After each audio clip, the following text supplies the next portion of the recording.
Welcome everyone. Thank you so much for being here today in another RfRx session. My name is Amaia Perez. I'm the Online Programming Director of RfR, and I'm here with Medelin, who is my co-host today and is also the social hangout host in other sessions. So Medelin, thank you so much for taking the time to be here today, and welcome. Thank you. So happy to be here again.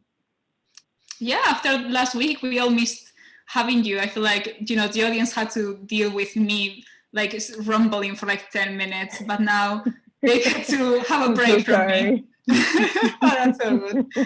No problem. So should we pull up the first poll then? If you could, well, I'm just going to pull it up and then you can read the questions as usual. Let's do that. Yes. Let me know if it's working. Yes, we see. So we have a poll up on the screen. It's 2 questions today, and the answers will be yes, no, or I don't know. The first one is, can suffering be healthy? And the second one is selfishness always bad? And so we'll give everyone a few minutes to answer that, and I'll continue going through. Before I pass it back to you, Amaia, I want to just say thank you again to the atheist community of Discord. And shout out to them always for streaming our videos in their servers. And yeah, the link for them will be in the chat box. I can add that here shortly, Amaia, if you want to continue. Yeah, please do. Yeah, thank you for the ACD. You guys are amazing. I love seeing all of your engagement in the chat, so thank you. And so just to start, I'm going to tell you a bit about what it is that we do in RfRx. So RfRx is a series of online weekly sessions where we bring in different guests to discuss topics that are relevant to anyone who is living religion or has already left religion. If you have any sort of questions, any feedback, any ideas for speakers, any ideas for topics, you can always send us an email to rfrx@recoveringfromreligion.org. And if you want to see any of our previous RfRx sessions, you can find them in our YouTube channel, which, by the way, the speaker that we have today, which I will introduce later, she has already been here today, and she did an RfRx session about fear of hell. And that video is already on YouTube. It has been incredibly highly requested, but it is now on YouTube. So if you do want to go check it out, please do go to our YouTube channel and subscribe if you would like to see more of it.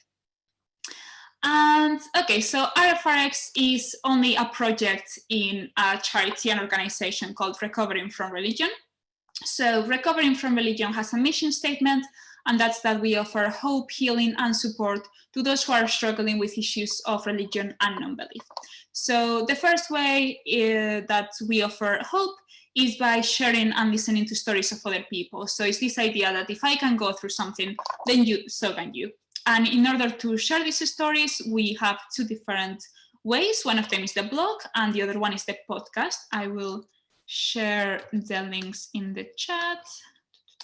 The first link is for the blog, and the second one is for the podcast. So that is for hope. And then for healing, we have a helpline.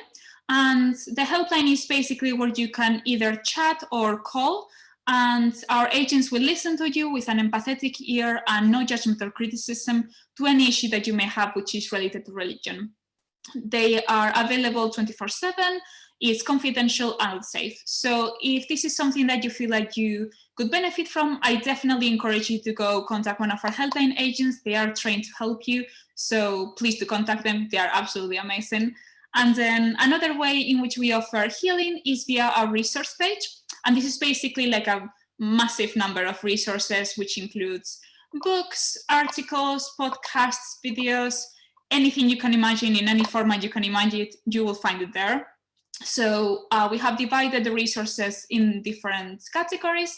So if you are, for example, someone looking for resources about fear of hell, you will find it there. If you are an ex-Christian looking for resources on how to deal with like LGBTQ+ issues, you will find resources there. So if that is the sort of format that kind of tailors to you, please do go to our resource page, which I see that Medelin, you posted it. Thank you so much. And now, would you mind explaining support, please? Not at all. So we offer support in the form of peer support groups in the Secular Therapy Project, and I'll mention just a little bit about each of those. Peer support groups are face-to-face in-person meetings outside of a pandemic, of course. Right now, they're all being held virtually. We have over 50 around the world, and we're always looking to form more. You can find the nearest one at the RfR website and also on meetup.com. I'll post those links there in the chat after this section. And for the Secular Therapy Project, this is to help you connect with a licensed secular mental health care provider that are carefully screened for being appropriately licensed in their state or country, maintaining a secular practice so they won't proselytize to you, and also for maintaining evidence-based treatments and exclusive use of that. And they can be found at seculartherapyproject.org. That's back to you, Amaia. Cool. Yeah, we also have the online community, and this is like an online platform where you can meet people that share similar backgrounds as you, and you can chat with them in Slack. And essentially, we have different types of groups. So we have one for specific religions, and well, we have multiple, obviously, for specific religions. Then we have one for LGBTQ+ community. We have one for only females, for Australians, for families, for substance abuse. We have all sorts of different groups. So if you feel like you could benefit from, again, just joining one of these groups, all you need to do is contact one of our helpline agents, and they will guide you through all the steps that you need to follow in order to join one of these online communities. And then before we jump into the actual RfRx session, I do need to do my small volunteering advert, because Recovering from Religion is exclusively run by volunteers. In fact, can I have a show of hands of who is an RfR volunteer? Because I see a lot of familiar faces here. Yes, quite a few of you. Yeah, we are all, doing it voluntarily, and it's just like a really amazing way of spending any free time that you may have. Obviously, taking into consideration mental health and self-care and all those things. But if you do believe in our mission and you feel like you have some extra time, I highly encourage you join us. As a volunteer, we have all sorts of different roles that you could fill in. You could be a helpline agent, you could be a support group director, you could be a social host in one of our RfRx sessions, you could be anything really. You could be a resource, a researcher, sorry. There's so many different roles that you could see.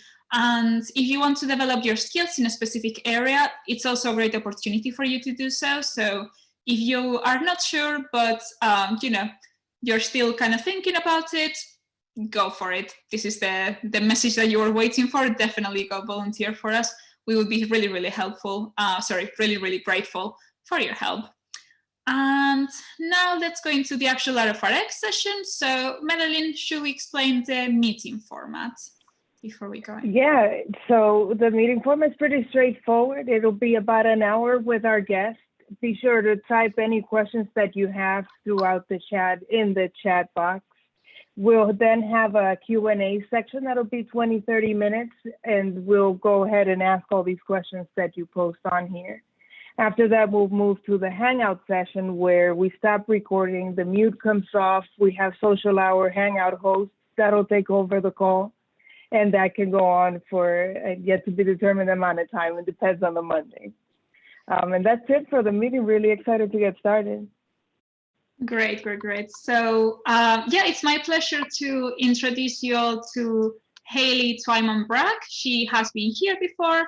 She did as I said, the session on fear of hell. It was amazing, so we decided to call her back. And today we're going to talk about suffering and martyrdom, which I appreciate isn't the lightest of topics, but it's definitely something that a lot of ex-religious people struggle with, and obviously religious people struggle with. So definitely something important to cover. So before I let Hayley do her amazing usual self, I'm just going to tell you a bit about her in case you weren't here in our last session. So Hayley is a licensed professional counselor and a freelance writer in Oklahoma. She has co-authored a textbook chapter for mental health clinicians on helping secular individuals navigate grief, and has also written over 350 articles for a satirical sociopolitical website. In her free time, she also co-hosts a board game podcast and officiates secular and LGBTQ plus communities. Sorry, not communities. That is like how my brain works. Weddings. It's weddings. So Hayley, let me unmute you. And thank you so much for being here today and taking the time to do all the, behind the scenes work, and also just for being here today to share all your amazing knowledge with us. Of course. Thank you so much for having me back. I had so much fun last time, and I'm grateful to be a part of this. This is such a wonderful organization. You all work very hard to put this all together. So thank you guys for doing this every week. Thank you. It's always a pleasure to have you, really. So I know that you have a few slides. Awesome. So, like Miss Amaia said, feel free to type any questions in the chat box. We'll have time for questions and answers at the end there. But the topic for today is suffering and martyrdom, coexisting with life. So who is that squirrely girly? That is me. My name is Hayley Twyman Brack. So a little bit about me. I am a licensed professional counselor in Oklahoma. I am also a part of the Secular Therapy Project. So along with religious and secular issues, I work primarily with grief, trauma, and suicidal ideation. I also do a lot of continuing education seminars for clinicians on secularism, ethics, and millennial mental health. I've also do some side projects now. I've been teaching a little class on rage quitting and board gaming, which has been fun. So in my spare time, like Amaia said, I am a freelance writer. I do a board game themed podcast, and I am a secular wedding officiant. And I used to be a Catholic. I'm now a recovering Catholic, and I identify as a secular humanist. So just want to do a quick disclosure here. This presentation is for education and fun, not for mental health or medical advice. If you or a loved one ever experience a mental health or other emergency, please go to your nearest ER, call 911, they'll take good care of you. If you'd like to find mental health care for yourself, please go to seculartherapy.org or findcbt.org. Both of those organizations have a great database of secular and evidence-based counselors near you. And so please hit those websites up. So disclosure, we will have time for questions at the end of the presentation, and I will ask general or educational questions. I can't give mental health advice, so mental health advice will not be given. I would be a horrible Dr. Phil. If a personal or mental health question is asked, I will refer you to consult with your own mental health clinician. And so nothing said today should replace mental health or other medical care. I am not a doctor, nor do I play one on TV. This is all for fun and games, my friends. All right, so just a quick outline for what we will be covering today. We're going to talk about religious perspectives on suffering. We're going to talk about how, spoiler alert, suffering can be helpful in some circumstances.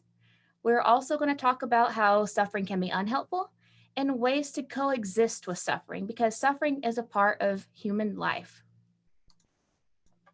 So there's a really neat article that's linked here, and I sent my slides to Amaia to add to the database. So if anyone wants the slides or the handouts to this, all of my resources are here and hyperlinked in my article.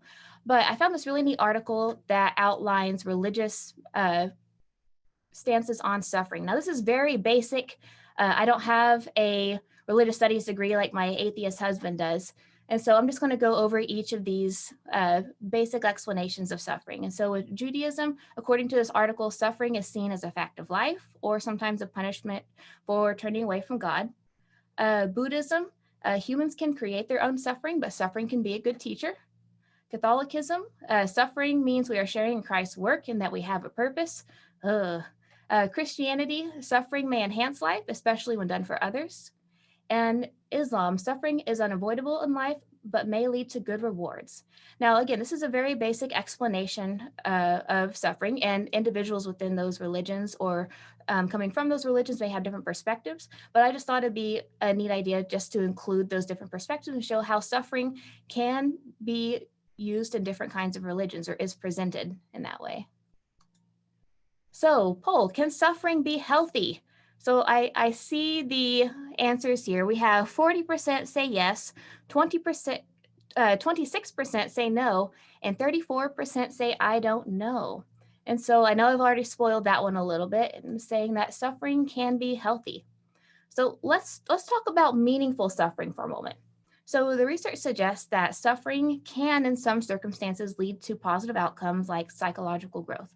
So when we think about trauma, whenever I think about trauma treatment, one of the major components is not just, what happened to you, or, when did that happen? It's how do we get through?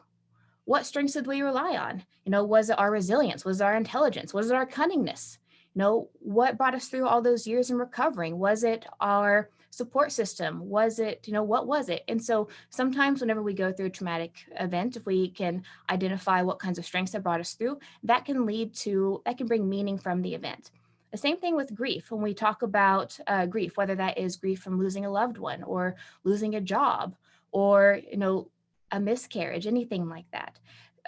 There is kind of a reshuffling of our life that happens whenever we experience any kind of grief. And so with grief, it's a time for us to reevaluate our values, what's important in our life. And so grief can bring about a meaningful suffering, after we've processed the emotions or while we're processing the emotions. And the research suggests that finding meaning in suffering may reduce distress. Now, for some, religion is helpful for that, but not for all. Sometimes, as we'll talk about, religion can actually use suffering in a negative way. But stress in general may be healthy. When we think about positive stress, motivating stress, like if I wasn't stressed for my finals in college, I probably would not have studied. Like that's a good example of motivating stress. I'm sure that we've all experienced at some point in our life. And same thing with positive stress. When we exercise, that is stress we're putting on our body, but that's a positive, healthy stress. And so when we think about stress, we think about suffering, it's not always a negative thing, but it can be used in a negative way. So let's talk about unhelpful suffering. So we're going to discuss martyrdom, negative suffering and developing negative core beliefs, as well as a phenomenon called pathological altruism. So martyrdom. So martyrdom is known as self-induced suffering or self-sacrifice. In the research, the martyrdom effect shows that experiencing pain and suffering leads people to give more meaning to pro-social behaviors. That means that the more we believe our acts are charitable and good for others, the more willing we are to suffer. Did you all know that we can raise money for organizations without having to wake up at 5 a.m. to run a 5K? We can just give our money. We don't have to wake up at 5 a.m. to run a 5K, but we do. Why is that? I read the study and it blew my mind. I'd never thought of it that way. Like, we don't have to run a 5K, but for some reason, if we believe that our acts cause us to suffer more, we believe for some reason that they're more charitable or good for others, which is why so many of our walkathons and 5Ks are so popular for raising money for charity instead of just giving money. But martyrdom can also lead to things like poor boundaries. So thinking that we have to sacrifice ourselves for others in order to be a good friend, which we'll discuss in a little more detail later. Martyrdom, it can be celebrated in multiple religions. I remember I was raised strict Catholic. And one of the best arguments I heard was, Jesus died for your sins so you can wake up for 8 a.m. Mass on Sunday. Ugh. So the sacrificing of yourself, and that's a really light way to put it, but oftentimes religions might use it to pressure us into giving more resources, tithing more, giving more time. The belief that sacrifice and suffering will inevitably lead to reward in the afterlife.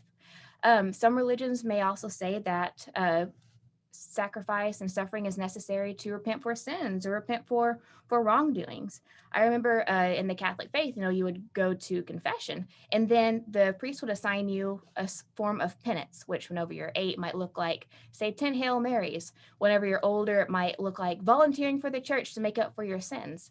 Like there's this belief that you have to suffer in order to make up for what you've done wrong in your life, which, spoiler alert, can lead to us believing that whenever we're suffering, that means that we've done something wrong. Oh, fun fact, penitentiary comes from the term penance. I recently learned that as well. And so when we think about penance, paying for your sins, penitentiary, and prison reform is a thing that we need. Anyway, moving on. Martyrdom. So martyrdom, again, is believing that martyrdom or self-inflicted suffering is good may lead us to accept more of it or even seek it out. So if we believe that the more we suffer, the more good we're doing, we might start seeking out more suffering, might start seeking out more pain. And this can lead to the development of what's called unhelpful core beliefs. So let's talk about core beliefs. So core beliefs are main ideas about ourselves, others, and the world around us. They're kind of like a pair of sunglasses. So if I'm wearing rose-colored glasses and someone else is wearing green colored glasses, we might be looking at the same object, but we see kind of different things. And so core beliefs, they can be helpful, they can be unhelpful. They may not always be accurate or logical, but they typically develop during early childhood experiences and times of stress. So let's look at different kinds of core beliefs. So if I have the core belief of, my core belief is nobody likes me. Let's say I go to a party during non-COVID times, and I have the core belief about myself that nobody likes me. I might think to myself, nobody really wants to talk to me. They don't really want to get to know me. They don't even like that I'm here. So I might have those thoughts, which might lead to behaviors of I don't really talk to people. I withdraw. I might sit in the corner, be a wallflower. And the consequence of that is that I don't really make any friends. And because I don't really make any friends, that reinforces that core belief that, hey, nobody likes me. Whereas if I have a core belief of I'm likable, I might go to this party and I might talk to people. I might not make friends with everybody, but I'm probably going to come away with at least a few acquaintances there. And so that's going to reinforce the belief that I'm likable. And so core beliefs, they can be positive or negative, but sometimes the belief, this martyrdom belief, can lead to what's called negative or unhelpful core beliefs. So let's say that we, through growing up in a religious environment, have internalized the core belief that suffering is punishment. Anytime that I'm suffering, it's because I've done something wrong. If I have this core belief, something activates that core belief. I experience suffering. My thought might be, I must have done something to deserve this. I start to feel guilty. And so I might do something to make up for it. I might obsessively start doing good deeds. If I feel like I've offended somebody, I might loosen up my boundaries. I might sacrifice more of myself there, or I might engage in something called pathological altruism, which we'll get into. So let's define pathological altruism versus altruism. So altruism is helping others at a cost to oneself. It is considered to be healthy or pro-social behavior, and it binds us together. So altruism is a good thing. Now, if we look at it from an evolutionary psychology perspective, we are hardwired to want to help people. Like our reward pathways are activated whenever we do something good for someone, like we volunteer at a shelter, we get groceries for an elderly neighbor, or anything like that. Anytime we do something out of the kindness of our heart, we do have those reward pathways activated. Altruism is good, and it helps others and it helps our community. However, there's a difference between altruism and pathological altruism. So, pathogenic guilt means erroneously believing that we've caused something bad to happen, like suffering in others or suffering in ourselves, and we have the ability to fix it. And sometimes this develops through trauma, religious or otherwise. We see this a lot in survivor's guilt. So let's say that there's been like in 9/11, a terrorist attack, September 11, 2001. You saw a lot of individuals develop survivor's guilt, where they felt like they don't deserve to be alive. There's some sort of meaning attached to it. And so a lot of times people with survivor's guilt, it's not a lot of times, but it's not uncommon for them to have poor mental health, engage in self-harm in some way. So this pathological guilt can lead to what's called pathological altruism, which is altruistic behavior that hurts no one, or hurts the altruist, or helps no one. And so pathological altruism, what that is it can be self-sabotaging behaviors, like intentionally causing our own suffering, such as self-harm. It can lead to a reinforcement of the self-blaming core beliefs. So if we feel better after engaging in pathological altruism because it feels good, it must be working, right? And so it could reinforce the core belief of, if I suffer, it's because I've done something wrong. I deserve to suffer. And so it can also lead to difficulty in setting boundaries with others out of guilt, because if we're setting boundaries, we believe we're causing suffering to others. So in conclusion, martyrdom, stress, or other traumatic experiences can lead to the development of unhelpful core beliefs, such as I deserve to suffer. Unhelpful core beliefs can lead to this erroneous or pathological guilt. This guilt can drive some of us to engage in pathological altruism, which can be anything from self-harm, harming ourselves, self-sabotage, to other things like loose boundaries or porous boundaries. And this pathological altruism feels good. Like even though this altruism is hurting us, it feels good to us. It still activates these neural pathways that feel good, which may help to reinforce these negative core beliefs that this martyrdom, this suffering, this self-sacrifice is good. Any questions on that so far? There was one question that was kind of answered already, but I'm just going to ask it to be annoying. So someone asked, when you talk about self-inflicted suffering, does this include physical suffering like self-harming behavior? Yes. So it can be self-harming, whether that be physical self-harm in some ways. It could also be things we've seen restricting food, restricting water in that way is often something that is overlooked. And so it can be restricting things that are pleasurable for ourselves as well. And so, it can, the self-harm, it can be self-sabotaging behavior, sabotaging a good thing that's going for us, or it can be the act of physical self-harm. Perfect, thank you. Of course.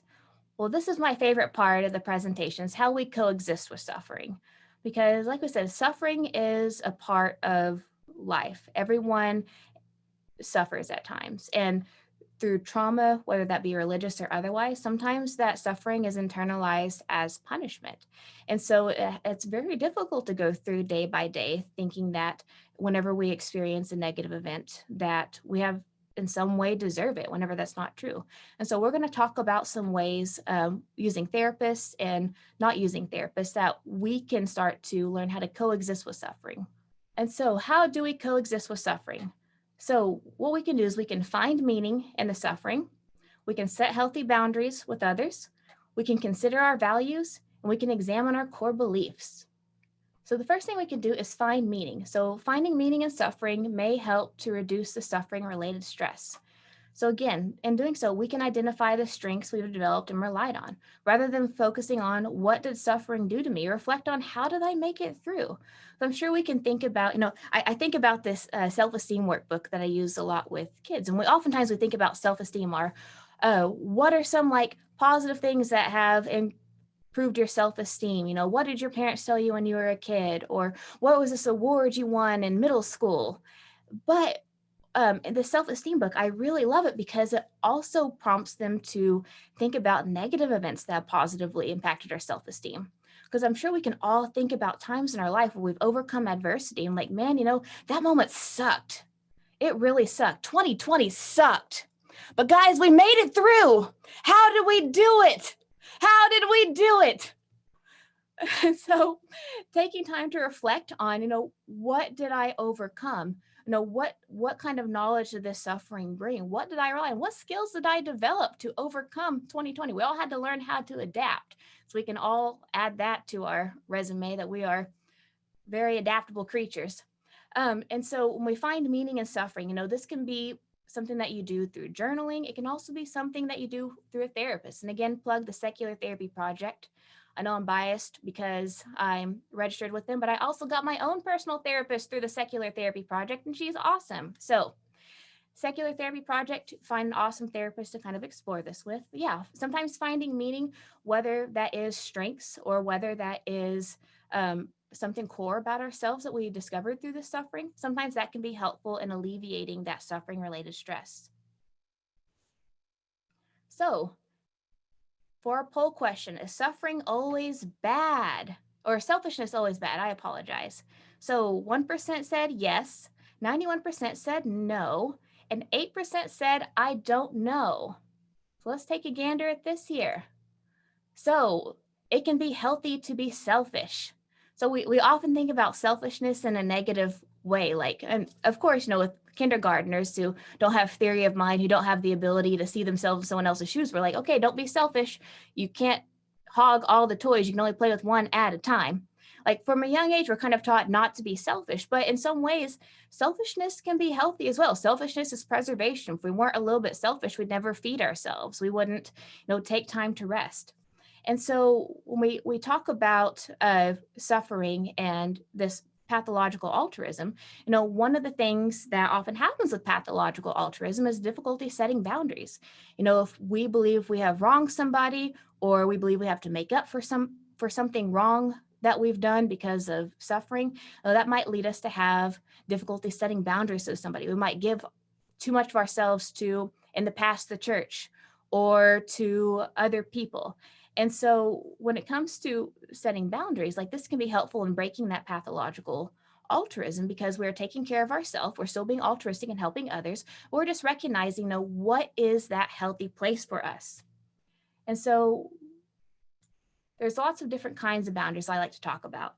So first of all, boundaries are yours and yours alone. Something to keep in mind whenever we are breaking the pattern of pathological altruism is that just because we are setting a boundary for ourselves, it doesn't mean that we're doing it to somebody else. Because sometimes it feels that way. Sometimes if you say, no, I can't let you borrow my car this weekend, or I'm sorry, I can't spare you that $50, it feels like we're doing that to the other person.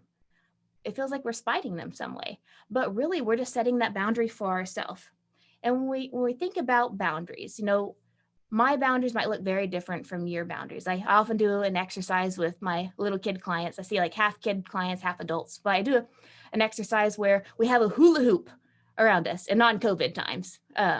But with my little kid clients, like, okay, my boundary is my hula hoop. You can't come closer to my hula hoop. Some people's hula hoops are right up against their belly. Some people's hula hoops are way out here, but you have to respect wherever their hula hoops are, and you can't get closer to them. So I use that a lot, especially with group settings, to teach little kids about boundaries. But it's the same for us. All of our boundaries are different. And so we can all probably recognize whenever our boundaries are starting to be violated. And like I said, there's different kinds of boundaries. So physical boundaries, like how close are you to me? Intellectual boundaries, what am I willing to argue about on Facebook? I had to set a more rigid psychological or intellectual boundary a few years ago when Trump was elected. Was healthy for me. Emotional boundaries, what am I willing to share with others, and what am I willing to take on? Oftentimes what we see in pathological altruism is with emotional boundaries, have a very rigid emotional boundary for ourselves, so we don't share our problems with others, but we might be that friend who everybody calls for help. We take on everybody else's emotions. And, that might feel good. We have that altruism going on. We're helping our friend, but after a while, that's not really healthy for us. We also talk about sexual boundaries. What are you comfortable with your sexuality? Material boundaries, what objects, what money are you willing to share and not share? And then time boundaries, how much of your time are you willing to dedicate to people? And so part of breaking that pathological altruism, again, is setting a healthy boundary for ourselves. And, you might have a more porous boundary in one area or a rigid boundary in another, and that's okay. My healthy boundary might look porous to you. Your healthy boundary might look rigid to me. It's all about just respecting your own boundaries, not changing them for someone else. And so after we consider our boundaries, we also want to consider our values. So acceptance and commitment therapy theory is an amazing theory for psychology.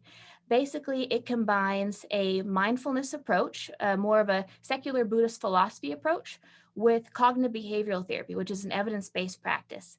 And I always want to read you a few quotes from the manual.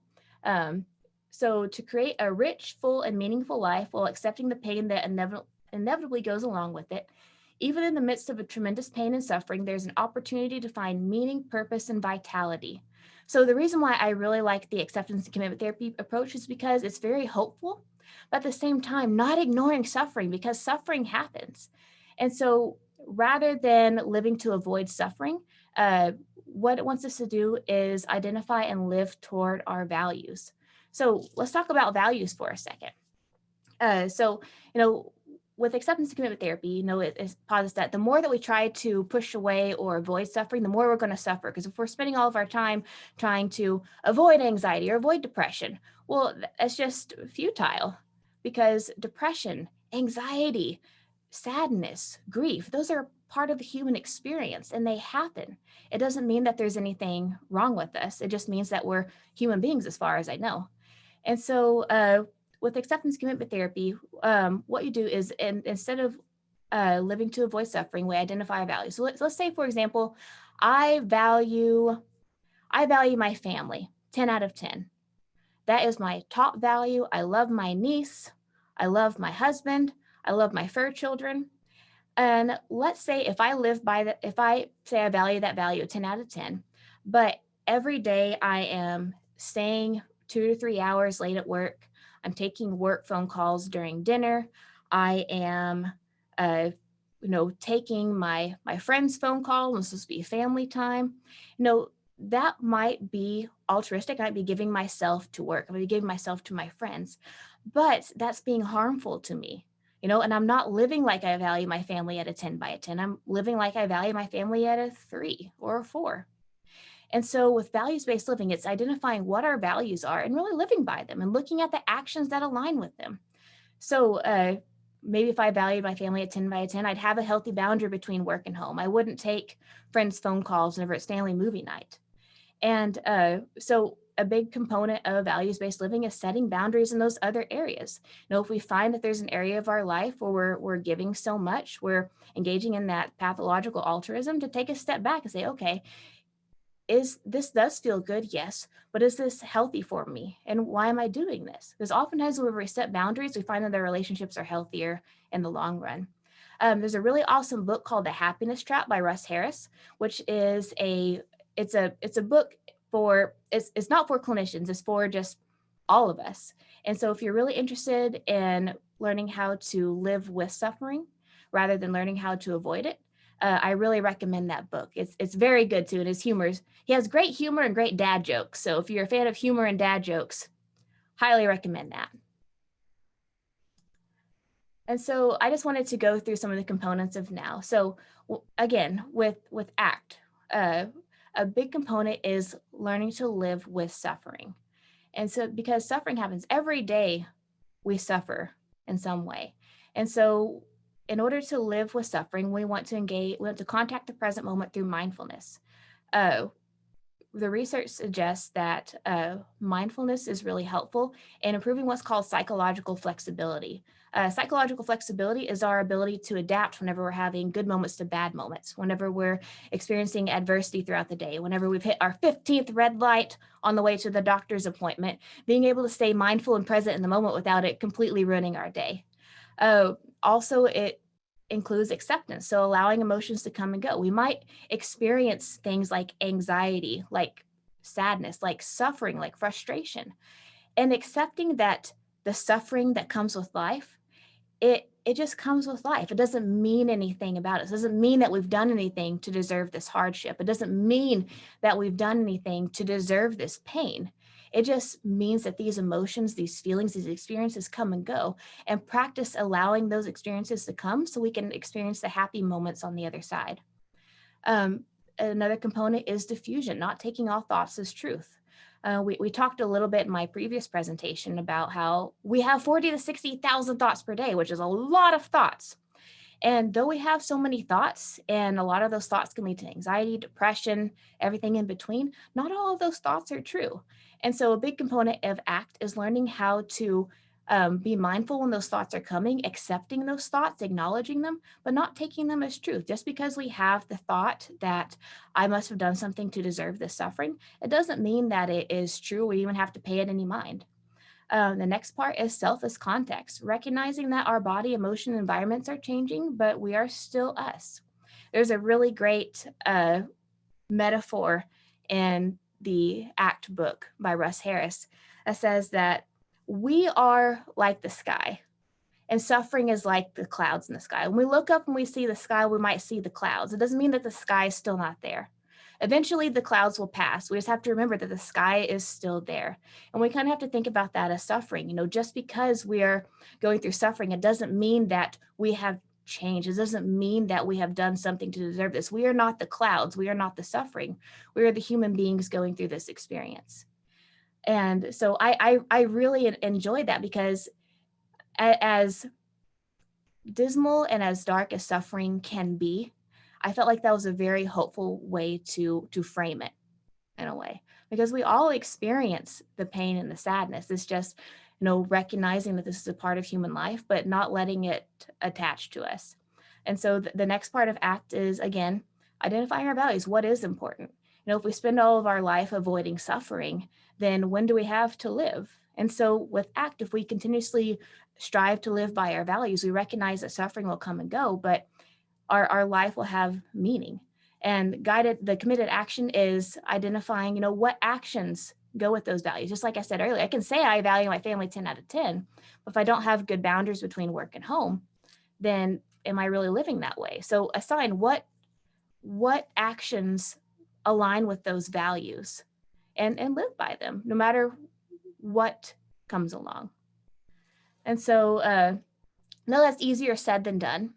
And I recognize that. And reading a book is not going to, we're not going to read the book and be like, oh, suffering's never going to bother me ever again, because we're all human beings. We all experience suffering. And I know we joke about it, especially through 2020, we've all had our fair share of suffering. And so, when it comes to suffering, though, just because it's a part of life doesn't mean that it has to define us or control us, especially if that suffering has to come through a religious experience. And a big thing that we talked about again in the last presentation is giving ourselves grace. If we experience these core beliefs that I'm suffering because I've done something wrong, or we experience these drive for this pathological altruism, give yourself grace as you're setting these boundaries, because it's hard to break from those core beliefs. It's hard to set those boundaries, but every time you do it, it gets a little bit easier.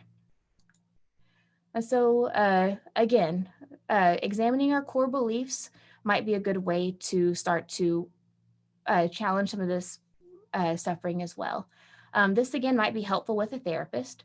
But just because we feel like we deserve to suffer, it doesn't mean that it's true. Just because we have that thought or that core belief is ingrained in us, it doesn't mean that it's true. We can challenge these thoughts by focusing on more positive or more helpful thoughts, by focusing on what's important to us, our values, or our loved ones in times of suffering. But again, a therapist might be helpful in this. Again, I'm going to plug the Secular Therapy Project. You don't have to go through this alone.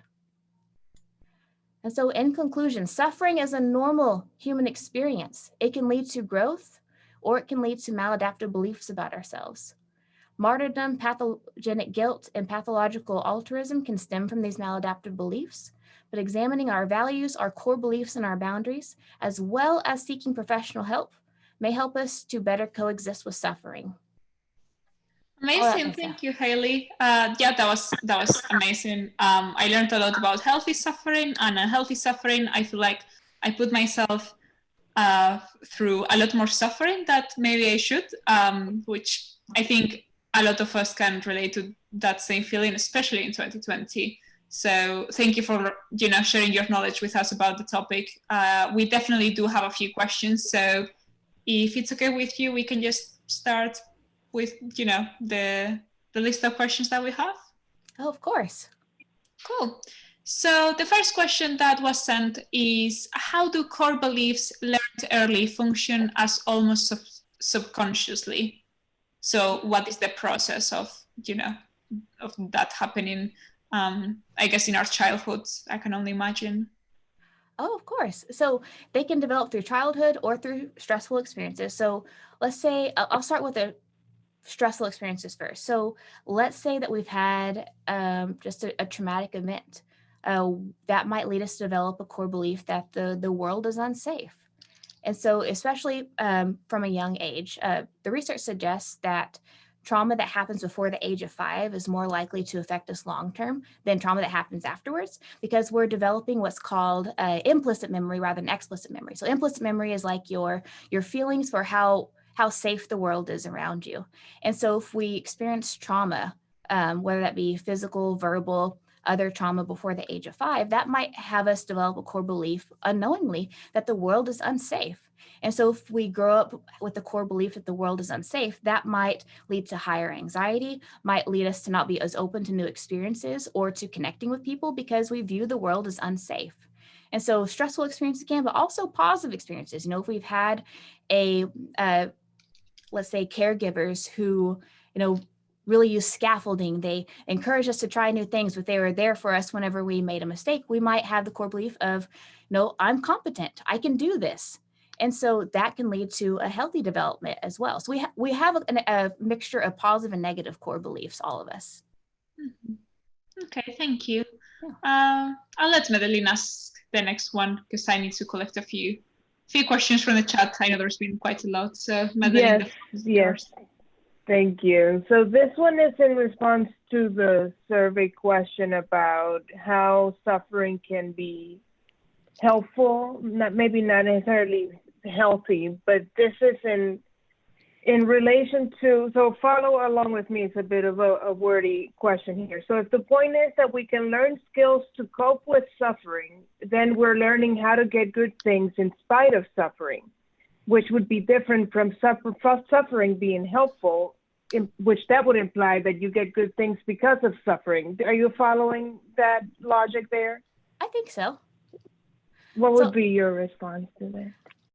So I think that both are possible. You know, we can have the coping skills to cope with suffering, or we can also have experiences that we can draw strength from. You know, just because we have an event that leads to suffering doesn't mean we're not allowed to suffer or feel upset. Like when we talk about coping skills, we talk about traumatic events, you know, or we talk about, you know, difficult conversations with parents or leaving a religion. Like just because we have all the coping skills, we're like, oh, you have your coping skills, I'm sorry, you can't suffer. No, like we're still we're allowed to experience these negative feelings like this suffering. The coping skills are just there to help us along the way. So I hope that kind of answers. So both are okay. It does answer That's the question. great. Yeah. Thank you. Someone else asked if you are aware of any studies about the persecution complex that some religious people have. So I'm not familiar myself, but if you go on to, so there's a website called ResearchGate, which is where I get a lot of my stuff. So there's a lot of times you can, once you graduate from college, like they cut off your access to research journals. ResearchGate, a lot of clinicians and researchers will post their studies up there for free. So I'm not really familiar with a lot of the research, but that is my go-to place for new research, developing research, and they'll have like categories of researchers as well. So if that's something that you want to learn about, I'm going to learn about it too. Said it was, what was the term? I'm sorry? Persecution complex. Persecution complex. So I'm afraid I don't know too much about that, but I'll learn about it. That's okay. Yeah, I've only heard it in like informal conversations, but it seems to be a thing. So it'd be really nice to see if there's any studies about it. Yeah, I'd be interested in learning too. Yeah. So another question we have is, what if the suffering lasts for years and nothing changes and it's hard to find help? Well, I always encourage at least seeking out a mental health therapist. You know, like I said, I've had experiences where there's been different periods in my life where I've had therapy and times where I haven't. You know, ever since I was 19, and right now I have a therapist I see at least once a month for the last couple of years. And so if the suffering is lasting for a long time and it's difficult to find meaning or is dragging us down, I recommend seeking out professional help. Mm-hmm. Thank you. Thank you. Someone else asked, how can we cope with suffering if religion isn't there to provide meaning? So is there any techniques that you can share with us? Yeah. And so for that, I really, really encourage to check out the ACT book, the Russ Harris book, The Happiness Trap. It really talks about finding meaning in life with and without suffering. But also, like I said, kind of, if we look at the suffering and sometimes if we reflect on what brought us through or what skills we've strengthened, I give this metaphor a lot in therapy. And have you ever watched like sword making videos? No, I think I've seen a couple of like ring making videos, but not swords, no. So my husband's really into these sword making videos. And so what happens is whenever you're making a sword and someone, I'm going to be really crude whenever I talk about this. I don't know what I'm talking about. I've just seen it on YouTube a few times, but basically you get some metal, you make it really hot, you fold it, you beat the shit out of it. You get it really hot, you melt it down, you fold it, you beat the shit out of it. You get it really hot, you fold it, you beat the shit out of it. And then you do it like over and over again. And the more often that you do it, like the stronger your sword is, because if you only did it once, it'd be really brittle. That's what I understand. And so if we think about suffering as that, like if we never faced any kind of adversity, we would never learn anything. We would never develop any skills, any coping strategies or anything like that. You know, if we were never challenged in school, we would never learn. If we never faced any kind of challenges in the world, we would never learn. Not that people deserve suffering, not that people deserve traumatic experiences that happen. But something that we can do is just reflect on, what brought me through? How the hell did I survive that? How the hell did I survive 2020? How did I make it through, that really difficult year and I lost my job? And so just trying to reflect on what brought us through can sometimes help us to find meaning in it. And again, if we have difficulty with that, sometimes a therapist can be helpful in exploring that. Perfect. Yeah, thank you. That makes perfect sense. Thank you. The next one's asking for your thoughts or opinions on Mother Teresa's beliefs and actions regarding suffering. How much time we got? We have a good half an hour, so feel free. Oh my gosh. That was okay. I have a podcast episode that basically, not mine, but like basically sums up my beliefs. If you ever listen to the podcast called Swindled, there's a whole episode on Mother Teresa and the basically the use of suffering as a weapon in order to recruit more people to donate to the Catholic Church. And so really recommend that podcast episode, but that was a time whenever suffering was used as a tool for manipulation, pain, and death. Like suffering, not giving medication to people because we want to suffer like Christ did. That is torture. That is straight up torture. And yeah, I really recommend that podcast episode if you don't know about the horrors of Mother Teresa's time serving for the Catholic Church. I highly recommend listening to that because that is definitely a time whenever suffering was used as a tool for manipulation and for getting donations to the Catholic Church of all places. Wow, thank you. Yeah, I mean, Mother Teresa has been such a interesting character to look into, but definitely problematic, especially in the topic of suffering. So thank you for sharing that podcast. I didn't even know it existed. We'll definitely check it out after. So another question someone asked is, do you give a different definition to pain that you do to suffering? And if you don't, why not? So pain can be a form of suffering as well. When it comes to things like chronic pain as well, the research suggests that, and not that it takes away all pain and cures ailments or anything like that, but things like mindfulness, the research suggests can be helpful with coping with chronic pain. And so physical pain is a form of suffering. And so the treatments may be different because, of course, you'll be looking at the medical side as well.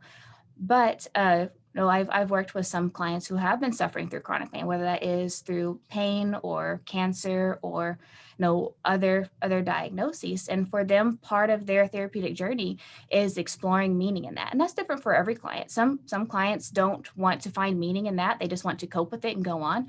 But some want to find meaning in that suffering. And I've worked with non-religious clients who say, I went through a cancer experience, and they've wanted to discuss how they've changed as a person. One person, the Alice in Wonderland quote meant a lot to them. I can't go back to yesterday, I was a different person then. And so for them, it was discovering who they are post that diagnosis, post that suffering. And so it's different for everybody if that suffering, pain-wise or chronic illness-wise, is a part of the therapeutic experience, but it can be. Okay. Yeah, that makes perfect sense. Thank you. Thank you. I have one other one here. If suffering is helpful in the sense that good can come of it, is that good just a silver lining or looking at the bright side? Or is there some unique advantage that you wouldn't have achieved without the suffering? To say, are you really better than if you hadn't gone through the suffering, or are you just trying to make better or make the most of something because you just can't change it? Well, as much as I'm a fan of the life of Brian, we can't always look at the bright side of life and make everything better. For sure. So we make sure I understand the question. So when it comes to suffering and finding meaning, is it just looking through the bright side, or is it finding meaning? And then can these skills be developed without the suffering? Very much, yes. That's what I'm getting. That's what I'm getting from it. Yes, thank you. Okay. And so, when it comes to suffering, we can draw meaning from it, but we don't have to have traumatic experiences to become good people. But good people can come from traumatic experiences too. We don't wish for suffering upon anyone. We don't wish for trauma. But those traumatic experiences, just like we talked about, the sky is still there behind the clouds. They don't have to change the person for the worse. You don't have to have these big experiences, but it doesn't mean that we can't draw meaning from them still. I hope that answers the question. It does, yeah. Good. Thank you. Yeah. Thank you. Another question that we have is from the Atheist Community of Discord. And someone there asks, how can we determine whether our boundaries are healthy, and how can we reinforce or change our boundaries in the face of pushback from others? Ooh, good question. So what I always tell people is whenever it comes to boundaries, our emotions and our body is kind of like our sixth sense. If I personally feel like a boundary is being violated, it sounds strange, but I feel it in my stomach. I feel reluctance, I feel hesitance. And if a boundary is consistently violated for me, I start to feel almost resentment. And it's not the other person's fault. Like I'm kind of letting that happen in a way. And so for me, my first cue for myself that a boundary is being violated is I feel it kind of physically.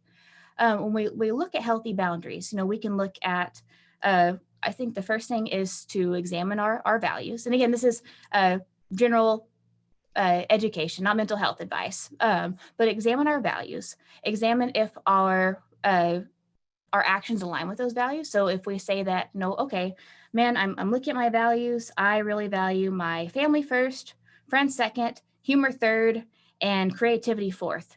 Are we living like that, or are we living like we value work at the top part?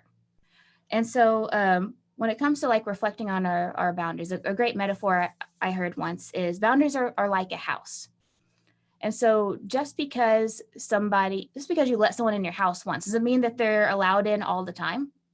Like if you let a friend come over once, they're not allowed to just walk in and out of your house. If they did, you'd probably start to resent them after a while, right? If they just walked in like Kramer every day, that wouldn't happen in real life. And so the first time that we set a boundary, the first time that we close that door, we lock that door to where our friend can't come in our house anymore, they're going to try and push the door open. They're going to try and push. We have to recognize that anytime we set a boundary for the first time, there's going to be some pushback. That friend might start knocking on our door. They might start jiggling the door handle. They might try to come in through the bathroom window, trying to get into our house. But eventually, if we keep that boundary up, if we say, no, I'm not staying after 5:30 at work. No, you can't borrow my car whenever I have to, go run these errands on Wednesday nights.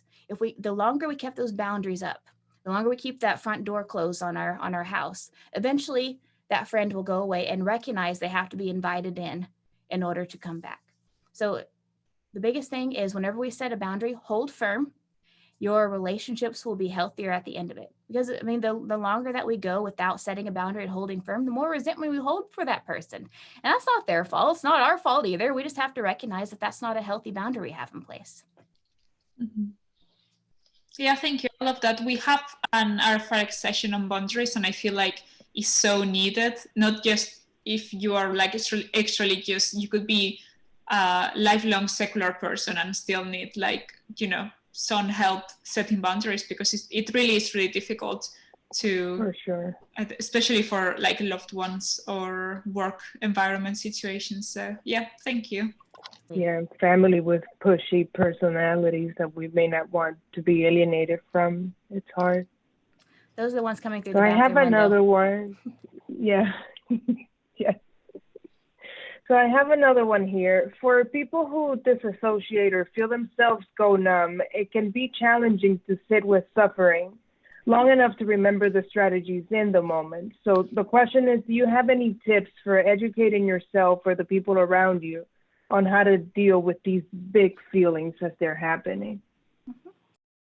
Yeah, and so I know I've said this a million times. I just want to make sure this is not mental health advice for specific situations. This is just general health advice. But whenever it comes to things like grounding skills or mindfulness skills for staying present, oftentimes what we tell people is to practice them whenever we're calm. We're not experiencing those big feelings. That makes it easier for us to access them when we are experiencing them.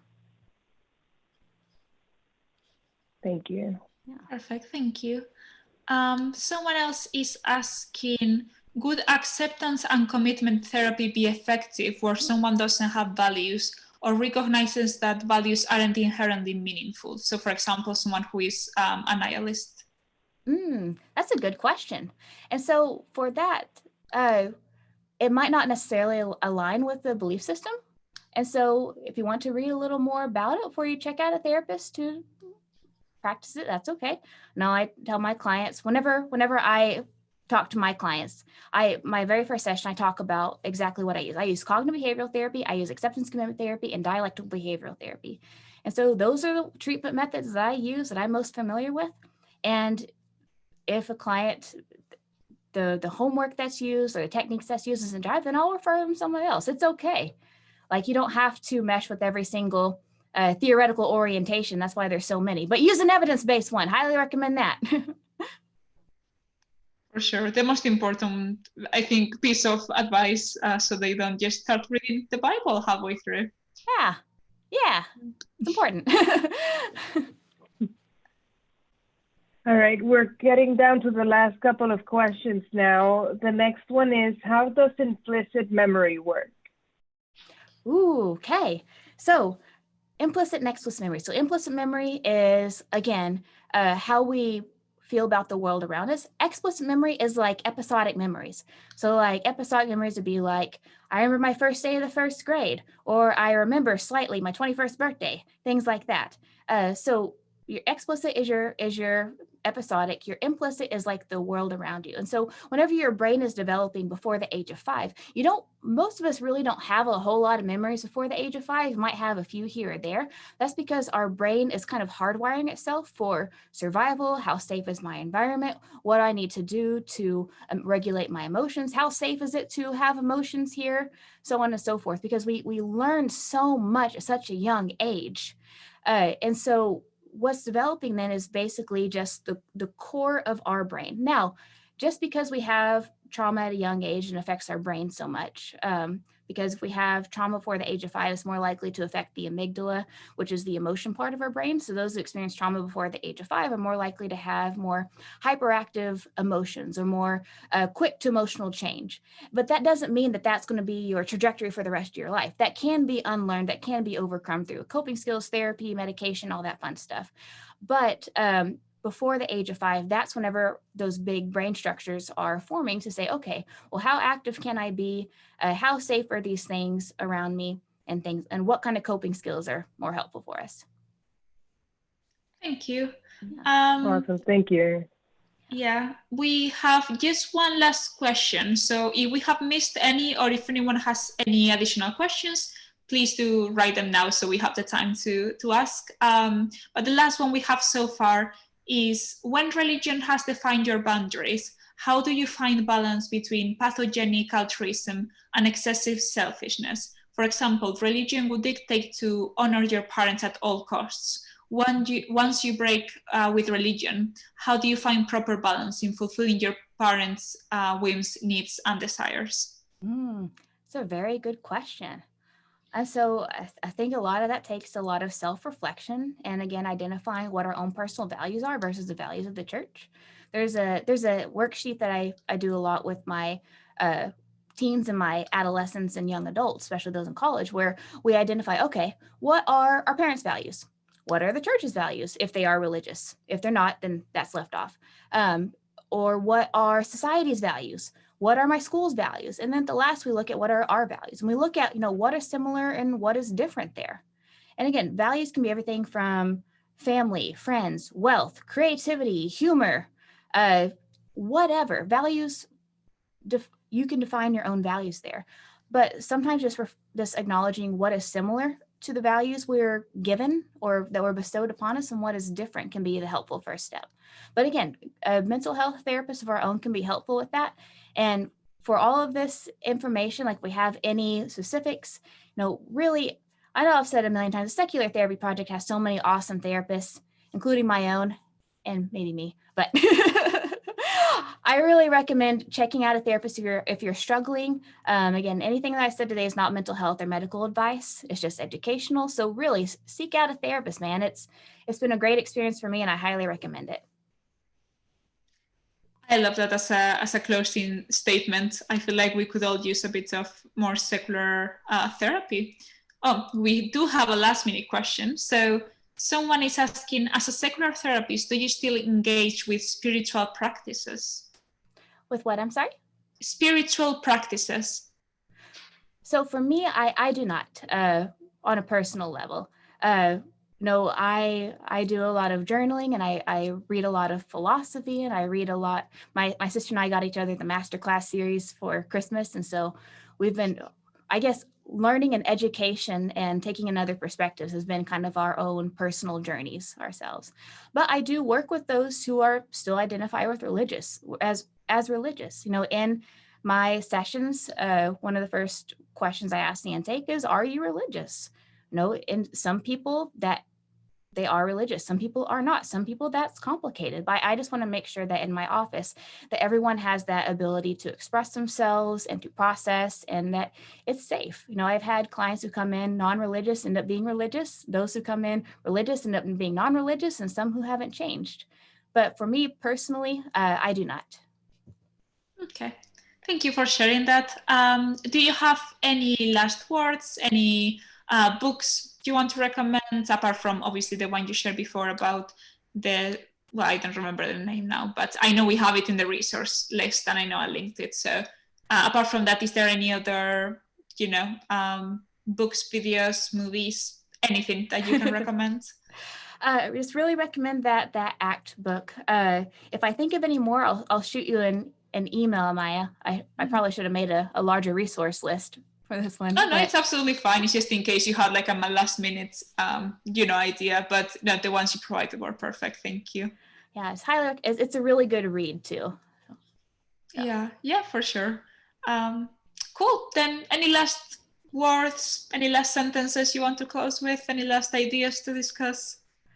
Just thank you all for letting me join you again. Gayle, Amaia, Medelin, you guys are awesome. I appreciate you all so much, the hard work that you do. So thank you for the opportunity, and thank you all for coming to listen to me again. Thank you so much, Hayley. That's so nice. I absolutely loved the presentation. I thought it was really insightful, research-based, and also very funny. So thank you so much. It was amazing to have you, and I can't wait to have you back again. So next week, we are going to have Mandisa Thomas, who I'm sure all of you know. She's going to talk about coming out as an atheist in 2021, which is it's going to be an interesting topic. I feel like 2021 has already started as an interesting topic, let alone in coming out as an atheist, especially in a religious environment. So if this is something that you want to learn more about, I highly encourage you joining us next week. Mandisa has been in RfRx so many times, and we keep calling her back because she's absolutely amazing. So yeah, highly recommend you guys join us next week. And now I'm going to let Gayle do the RfRx moment. Thank you. Thank you, everyone, for being here. Hayley, what a dynamic presentation. When we have time to reflect on it, the pain and the suffering that we've experienced up to now, and more importantly, the pain and suffering that's coming. We're going to have hard times. We're going to have terrible experiences. I think it helps for us to reflect backwards and see what we could have taken from the suffering, or how it changed our trajectory, and then also how we're going to prepare for the suffering to come. I don't mean for that to be as dark as it sounds, but I think that being mentally healthy, I think what gets us so often with the hard times is they're so unexpected. And if we don't want to spend all our time down there, the worst is going to happen and these terrible things are going to happen. And yet at the same time, terrible things are going to happen. And we have to have a way of bracing for it, processing it, being in the moment, and then surviving through it. So I so appreciate your insight.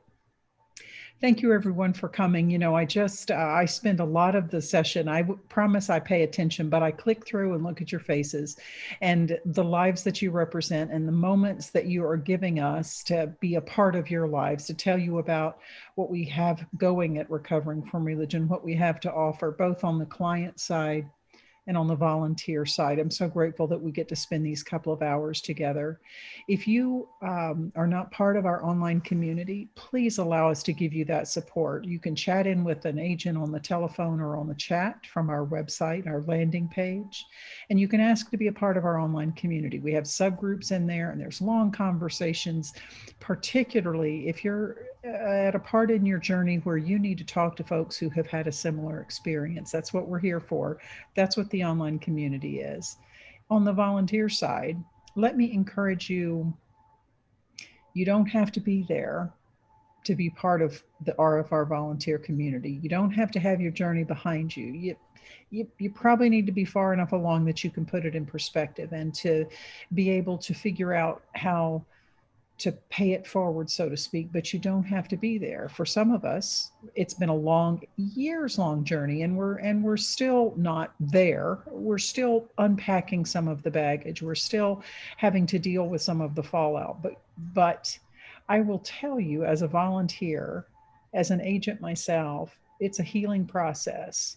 If, like me, you spend any time teaching in those Sunday school classes or preaching from the pulpit or doing any of those things, this process of reaching back behind us and giving a hand to someone who's not as far along is an incredibly healing experience. There's a little volunteer tab on the landing page of recoveringfromreligion.org. Click that anytime you want to. Thank you again, everyone. Enjoy the social hour. I believe Hayley is a little puny. She has gotten her second COVID vax, so she's been a little puny, so she can't stay with us a real long time. But Amaia and Medelin will tell you what we're going to do for the social hour. I'll probably turn my camera off, so but I do like to listen. And thank you again for joining us. See you in a bit.